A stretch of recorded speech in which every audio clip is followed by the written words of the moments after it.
looking at some alternatives, maybe not the diamond, which is so traditional. There are a lot of other options out there. So joining us to explore that is Heather Matheny with Oregon Bride magazine. Heather, I know the magazine recently looked into this topic, and what did you find out in terms of alternatives? There are really quite a handful of different types of stones out there that have become popular for somebody that's not a traditionalist who wants something a little bit different. One of the first stones that we found is kind of for the eco-friendly bride. It's called a moissanite stone, and it's a little bit more affordable. Looks like a diamond. Yeah. It absolutely does, but it's about 1/10 of the price. You can look to a local place called Betsy and Aya. They do a lot of custom work here, all different types of alternative bands and stones, so they're a really great option for brides looking for something a little more eco-friendly. I'm thinking when you said alternatives, I'm thinking people that simply want some color. They don't want the clear diamond, but they want a colorful stone. Well, yes, and we have some of those too. Yeah. Next, we have something called a morganite.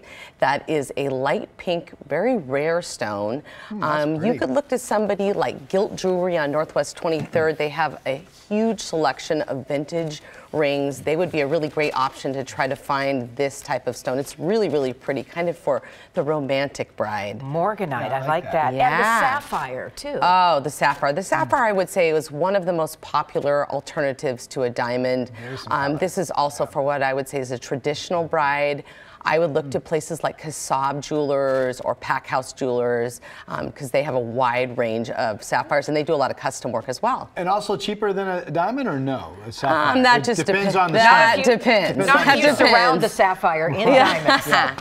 It's just, the color's fun, I think. I like the color. Yeah, no, it's beautiful. It's one of my favorite alternatives for sure. More color, the ruby. Oh, the ruby, classic for the very romantic bride.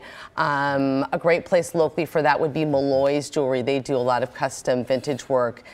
You also could find stuff like this as well at Gilt Jewelry, but it's beautiful. Definitely one of the more vintage stones out there. Do you find, Heather, that there's a discussion between the couple in which the bride-to-be expresses if she'd like a ruby, a sapphire, a morganite?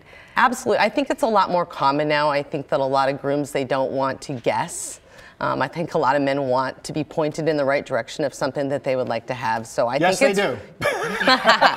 So I think it's a lot more common than people realize now. You know what I mean? Brides want what they want, and they're going to wear it for the rest of their lives. So they might as well point their man in the right direction. We have one final stone, and that is the amethyst. Yes, the amethyst. This one is actually a lot more rare, but you can find this at any vintage location locally. You might find something like this at Twist, or also at Betsy and I, or any place locally that does custom work can find this stone and make that happen for a bride. Definitely a beautiful option. And you know, Heather, Rod likes the color so much that I'm sure Grayson wouldn't mind a ring for, the right hand. Absolutely. Just to seal the deal. A great anniversary ring. I'm not being cheap here, but I feel like I don't want to take anything away from the beautiful ring that I bought her to be on her wedding finger. Oh my goodness. Well said. All right. Heather from Oregon Bride magazine. Enjoyed seeing you again. Great information. Thank you so much for having me.